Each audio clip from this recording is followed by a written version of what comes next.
जय हिंद दोस्तों। आज के इस वीडियो में हम डिस्कस करेंगे रेलवे में पूछे जाने वाले कुछ महत्वपूर्ण प्रश्नों और उनको सॉल्व करने की बेहतरीन मेथड को। अब देखिए, ये ऐसे प्रश्न है जो कि रेलवे एग्जाम्स में बार बार पूछे जाते हैं। तो आइए देखते हैं कि इनको सॉल्व करने की बेस्ट अप्रोच क्या हो सकती है, जिससे कि आप क्वेश्चंस को बहुत ही कम टाइम में आप बना पाए।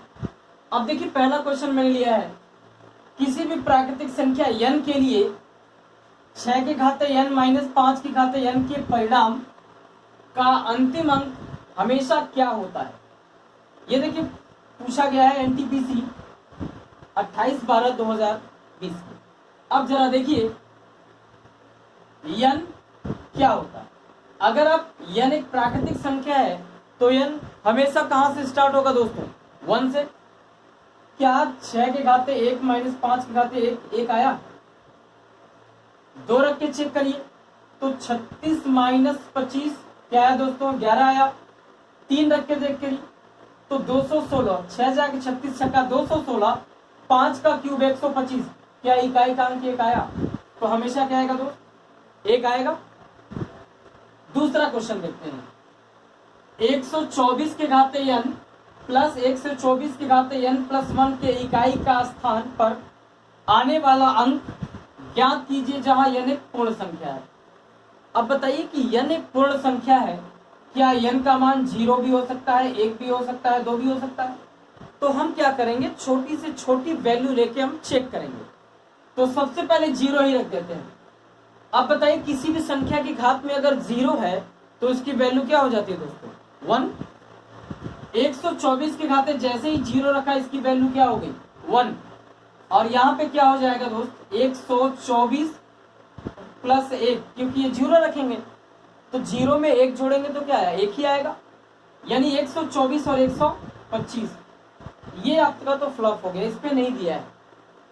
ठीक, अब 1 रख के चेक करिए तो 124 प्लस 124 के घाते 2 आएगा दोस्तों। क्लियर है कि नहीं? तो एक बात जरा बताइए, 4 चौक के 16, इकाई का अंक यहाँ पे 6 आया, और प्लस का 4 10 आया कि नहीं? इकाई का अंक क्या आया दोस्तों?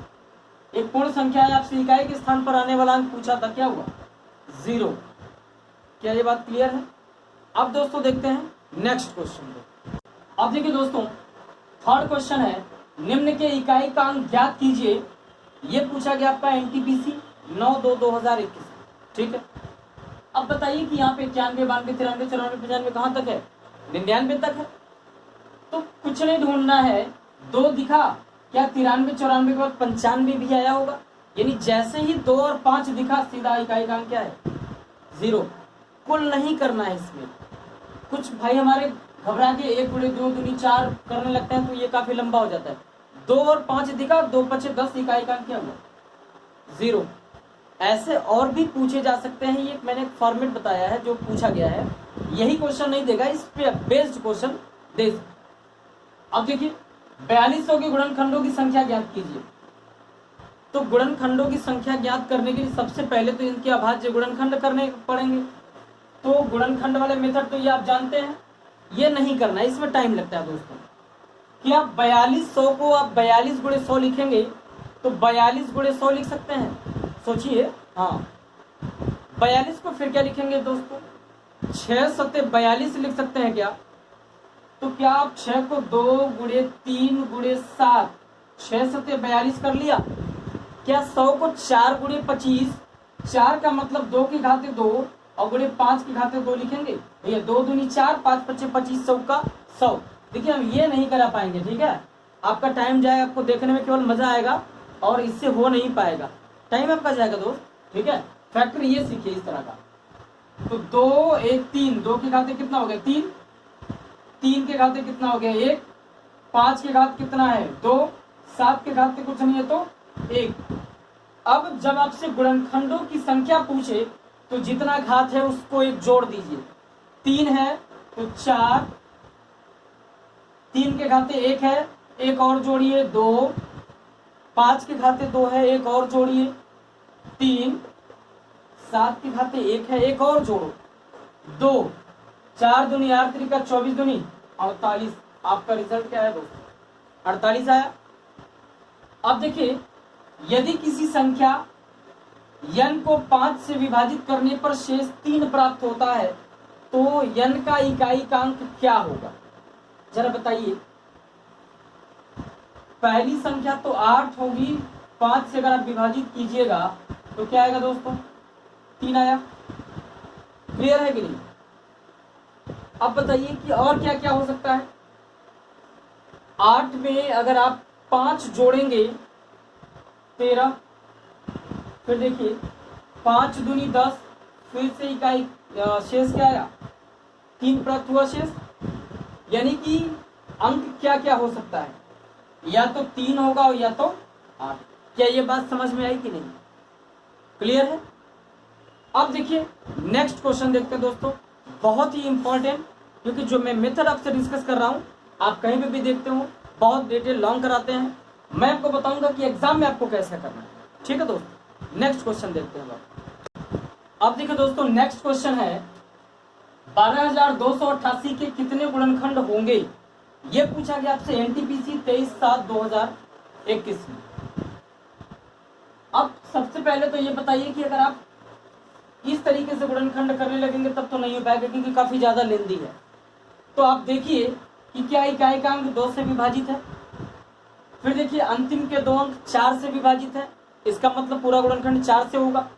अंतिम के 3 अंक 8 से विभाजित है, 8 त्रिका 24, 4 8 6 48, 8 से भी विभाजित है। 16 से देखिए, अगर अंतिम के 4 अंक 16 से विभाजित है, इसका मतलब पूरा का पूरा किससे विभाजित होगा? 16 से। तो 16 एकम 16 6 आया, 8 देखिए मैं करके बता देता हूँ, 12,088। अब अगर आप इसको 16 से करते हैं मेरे भाई, तो 16 एकम 16, 16 से कट रहा है, 16 एकम 16 6, 16 चौका 64, 4 आया, 16 या 48 कट रहा है। इसका मतलब कि ये 16 से कट रहा है, कैंसिल हो रहा है। तो जब आप गुणनखंड करेंगे तो ये पाई खाच के नहीं करना है, कभी भी ये गलती मत करिए। आप डायरेक्ट लिखो 16। क्या 16 को 2 के घाते 4 लिख सकते हैं कि नहीं? देखिए 2 दूनी 4, 4 दूनी 8, 8 दूनी 16, यानी 2 के घाते 4 16 हो गया, कर दिया आपने। अब डायरेक्ट 16 का भाग देके जो भागफल आए यहीं भी लिखते जाओ, कैंसिल तो हो रहा, शेष नहीं आ रहा। तो 16 7 112, 16 8 128, 122 में से 112 गया, 10 आया, 8 उतरेगा, 16 छका 96।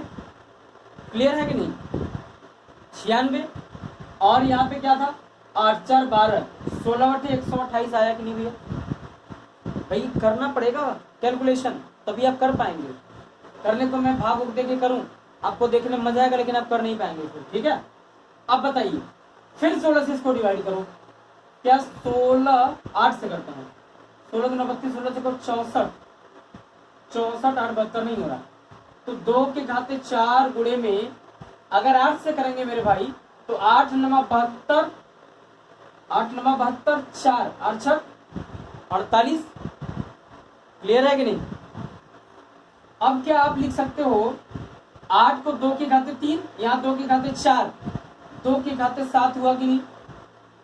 96 को लिख सकते हैं भैया 32 तिया 96, 2 दूनी 4 दूनी 8 दूनी 16 दूनी 32, 2 के घाते 5 हुआ, 2 के घाते 5 गुणे में 32 तिया 96, तो 7 5 12, तो 2 के घाते 12 गुणे में 3 की घात 1।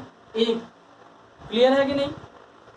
तो 12 जब गुणनखंड की संख्या पूछे, यानी कितने गुणनखंड, तो जितना घात हो प्राइम फैक्टर का, अभाज्य गुणनखंड की घात यहाँ पे 2 की घात कितना है? 12, एक जोड़ के लिखिए 13, और 3 के घाते 1 है, एक जोड़ दो 2, तो 1 1 2, 13 दूनी 26। कितने होंगे दोस्तों? 26। ये मुझे बताने में आपको समय लगा, लेकिन अगर आप इसकी प्रैक्टिस कर लेंगे तो इसको बहुत तेज कर पाएंगे, क्योंकि ये मेथड करेंगे मेरे भाई मेरे दोस्त तो फिर ये लेंदी होने लगेगा, आपका क्वेश्चन छूट जाएगा। ठीक है, अब बताइए 256 के कितने गुणनखंड पूर्ण वर्ग हैं? तो इसका पहले आप निकाल लो अभाज्य गुणनखंड। अभाज्य गुणनखंड कैसे करेंगे? क्या 56 को 16 के घाते 2 लिख सकते हैं कि नहीं? 16 16 हम 256, छोटे छोटे अंक एकदम दिमाग में एकदम नाचते रहने चाहिए।